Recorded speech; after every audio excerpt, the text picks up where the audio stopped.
I think one of the best stories that I have was after I graduated from Teen Challenge. I was working as an intern for the program, and I was teaching other people how to share their testimony. And I met this lady. She was crying by her fence post. And I walked up and I said, "Ma'am, what's going on?" And she told me the story about how she had just recently received the truth of God. And she had raised her kids Catholic.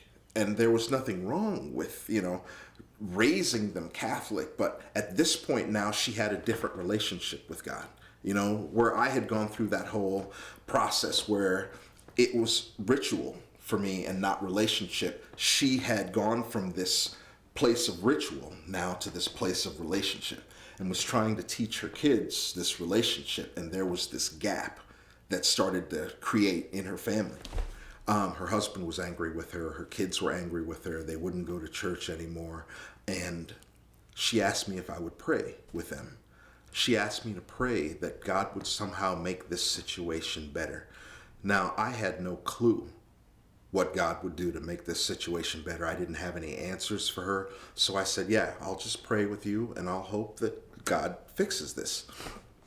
We prayed and I said, "God, please just do something so miraculous in this family that they know that they know that they know that you are tangible and real in their lives." And I was done with it. I picked up my guys and we moved on, different neighborhoods, sharing. I was probably about 300 miles from where I met this lady. And all of a sudden, out of the blue, I had to go to the bathroom. And that never happens to me. I'm driving down the road and I've got to find a bathroom.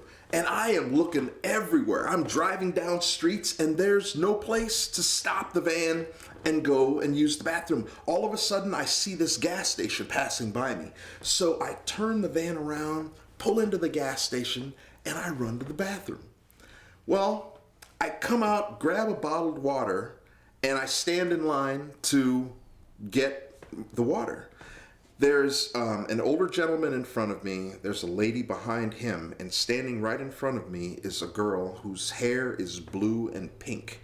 And she's got the earrings that go all the way around her ears. Oh. She's got the gothic clothes on with the boots, the makeup. She's got the whole thing going on, right? And I'm in line, I just want to get my water. And the next person steps up in line and we move. And I get this, the only thing I can call it is, and it's an unction. And I knew it has to be the Spirit of God. I know now it was the Spirit of God. But it said, "Say something to her." And I'm going, heck no. I'm not going to say a word to her. I was kind of, get out of my ear, The lady pays for her gas and what she was buying, and she walks past. Whenever I get ready to get in front of people and do ministry, I get nervous. I get butterflies in my stomach. When God's getting ready to use me, I get very nervous because I never know what I'm going to say, and I just have to trust God that it's going to come out the right way. And I hear it again. Say something to her. And at this point, I'm like, get thee behind me, Satan. I'm not trying to talk to this girl or anybody, at this point in time. The lady goes by, and here we go again. Now the girl is up there. She prepays for her gas and goes back out. And while she's pumping her gas, I'm up at the register. And as she walks past me, there was this overwhelming urge, this overwhelming force saying, "This is almost your last chance. Say something to her," as she walks by. And I did not say a word. I'm not going to say anything. I get up, I buy my water, I'm walking back out to the van. I have to pass in front of a few gas pumps. And as I pass in front of this one gas pump, I happen to turn and look down, and she is on her knees on the ground, like she's dropped her keys on the ground or something like that.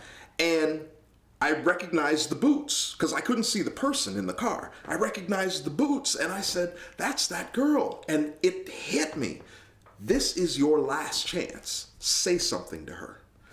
So I mustered up every bit of strength to get over the embarrassment.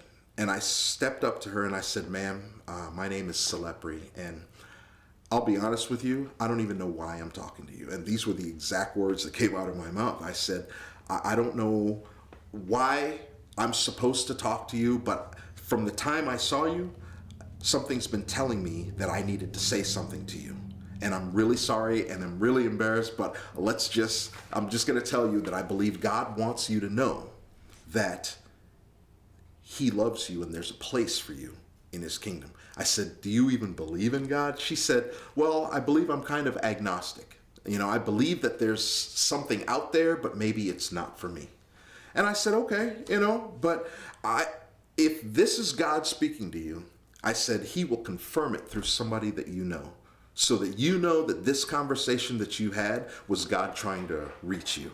And I figured that was my out, so it could get off of me. A week later, I got an email. The email was from the lady that I prayed with. Mm-hmm. And she said, thank you so much for stopping over. Thank you so much for praying with me. She said, I hope you're sitting down because I need to share something with you. And she went on to write, I was telling my son, my young son, about you and your music and what you do. And my daughter was upstairs listening to the conversation. And she asked me who I was talking about. And I said that I was talking about this guy who came over to our house and prayed with me, and his name is Selepri. And she proceeded to tell me that 300 miles away from home, on her way back home from school, she met a guy named Selepri at a gas station. And he told me that God wanted to speak to me and that God wanted me to be a part of His kingdom and that God would confirm that He was reaching out to me and talking to me through somebody that I knew. And at that point, we both realized that we were talking about the same person. Selepri, you were here at our house, and then 300 miles later at a gas station, you met my daughter.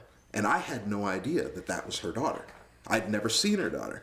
And she said, we've cried together and realized that God wanted our family to go to church together. And she said that very week, my daughter and my son went to church with me. And then we both shared that story with my husband. And he started coming to church. And I'm sitting there going, it just blows me away. The things that God will do to show how real He is. And it was more than just for that family.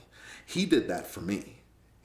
He showed me, because I thought that I was just praying with her and walking away. And we do that so often. People will say, pray for me for this. And we pray with them and we walk away. Well, yeah, maybe God will do something, maybe He won't. But God was trying to remind me that prayers are important. They're important words that come out of our mouths. And they should never come out of our mouths without meaning behind them and heart behind them, and belief behind them, that God will actually step forward and do. And that experience actually changed the way that I pray with people. The belief that I put behind the words when I say God is going to do something in your life. I mean it, So, amen.